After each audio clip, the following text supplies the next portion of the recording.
Yes, nkulamusizaako nnyo gy'osinza obanga otuwuliriza nyongera okukujukiza nti oli ku UG Updates TV mukwano gwange kwoli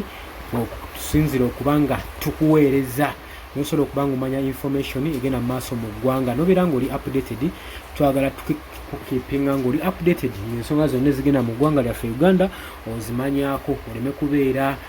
ali awo omuntu ali literate atalina kyamanyi kigenda maaso mu ggwanga lye nomukwano gwange ali yampuliriza kakati olunaku olw'enkya ebitongole ebivunaanyizibwa ku human rights activities bivuddeyo ne birangirira okwekalakaasa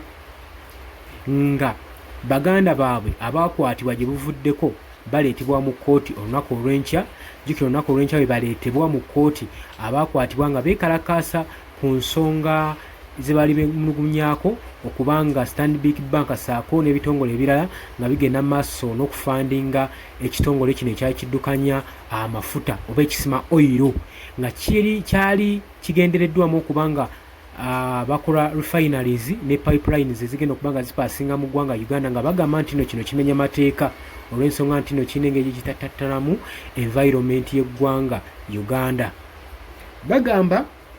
bo tebajja kutunuulira environment yaabwe ng'esaanyizibwawo ey'eggwanga Uganda nga gavumenti egenda mu maaso n'okuganyulwamu nga munnansi taganyulwamu era gye buvuddeko bagenda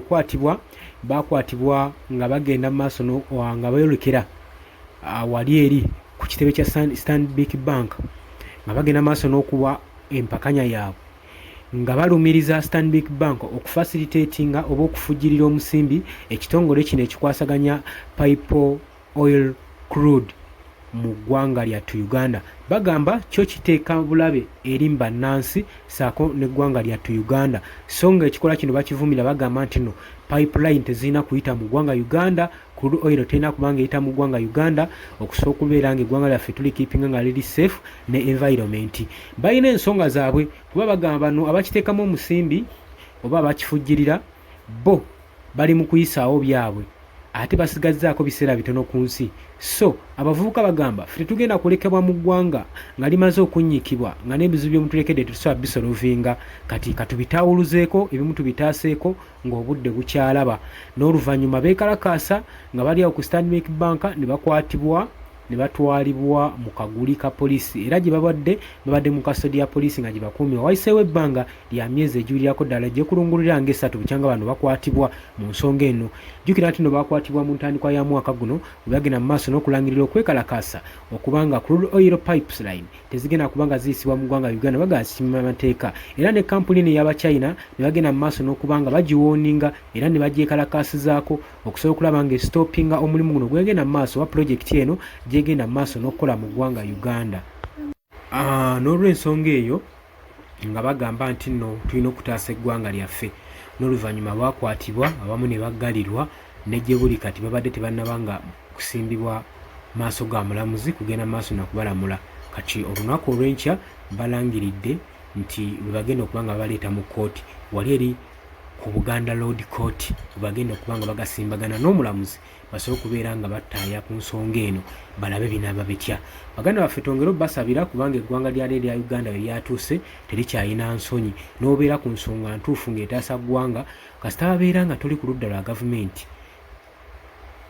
tobeera ku safe side gwe mukwano gwange ali eyampuliriza.